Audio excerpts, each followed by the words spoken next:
õpetaja ja koolitöötaja on tänapäeval ääretult pingelises stressiseisundis. Üleliigne keskendumine ja ülepinge tavaliselt rikuvad vaimset tervist ja närvisüsteemi. Kuid pääse on olemas.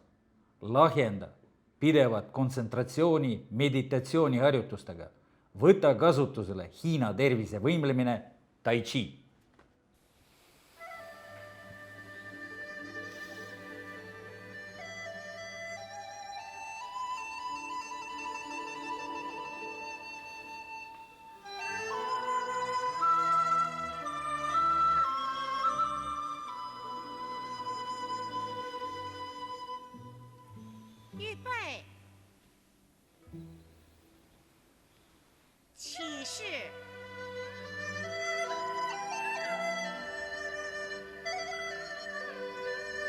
左右野马分鬃1、2、3，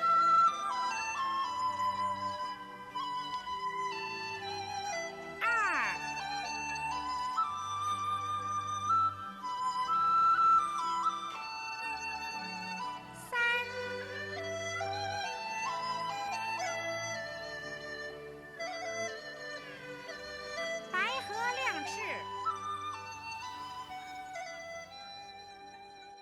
Tai Chi harjutuste kompleks annab piisava pingutuse ja ergutab kokku tõmbunuid lihaseid, hoolivalt liigutab seiskunud liigeseid, korrastab vererõhu ja stimuleerib vereringe.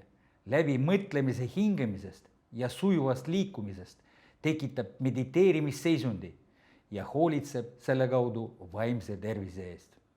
Enesekaitsest Tai Chi abil aga räägime tuleval koolitusel.